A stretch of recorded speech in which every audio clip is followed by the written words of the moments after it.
Uvamizi wa polisi uliofeli katika nyumba ya Kisumu ya makasisi wakuu ulisababisha kufutwa kazi kwa kamanda wa polisi wa mkoa wa Nyanza na wa Mwivanda. Mwivanda alikuwa na muda wa chini ya wiki moja katika mkoa huo alipoamriwa Jumanne kuondoka ofisini na kumkaribisha kamanda mpya Manase Musyoka. Sasa imeibuka Mwivanda alikuwa amesimamisha uvamizi uliopangwa kwenye nyumba ya kukodi ya askofu. Jambo hilo liliwakasirisha waliokuwa nyuma ya tukio hilo, na hatua ya kumhamisha Mwivanda imezua wasiwasi wa ndani. Maafisa wa polisi wakiwa na magari matatu Jumanne asubuhi walivamia nyumba hiyo iliyoko eneo la Migosi katika kaunti dogo ya Kisumu wakitaka kujua aliko.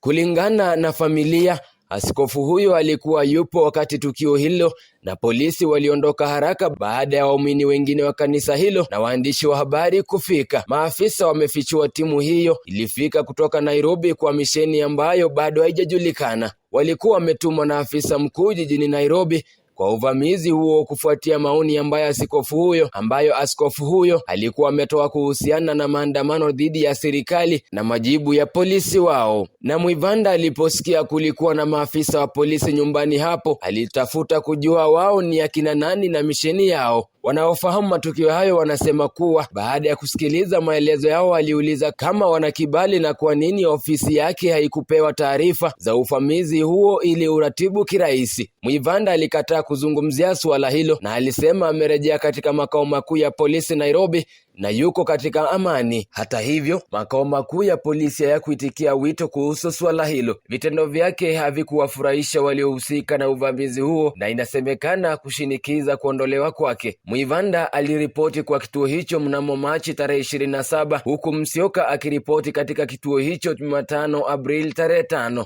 Vyanzo vinavyofahamu swala hilo vilisema kuwa watu waliokwenda kwenye nyumba hiyo walikuwa wametumwa na kiongozi mkuu wa kisiasa na ujumbe ambao haueleweki na inahusishwa na taarifa za awali za maandamano hayo. Askofu huyo yuko Bondo, kaunti ya Siaya, na alisema familia yake imefahamishwa kuwa anatafutwa kwa madai ya kushiriki katika utakatishaji fedha. Maafisa wa baraza la makanisa la Nyanza ambalo linajulikana kama NCCK mjini Kisumu sasa wanataka maelezo kuhusu swala hilo kuwekwa wazi. Wakiongozwa na Askofu Edwin Ogola, viongozi hao wa NCCK wanataka polisi kujitokeza na kutoa maelezo kuhusu sababu za kumsaka askofu huyo. Kasisi Beatrice Atieno Olo alisema kisa hicho kiliacha mwenzi wa askofu na watoto wake wakiwa na kiwewe kufuatia masaibu hayo, huku maafisa hao wakijaribu kuingia nyumbani kwake. Brian Kibwage, Kisii Hot TV.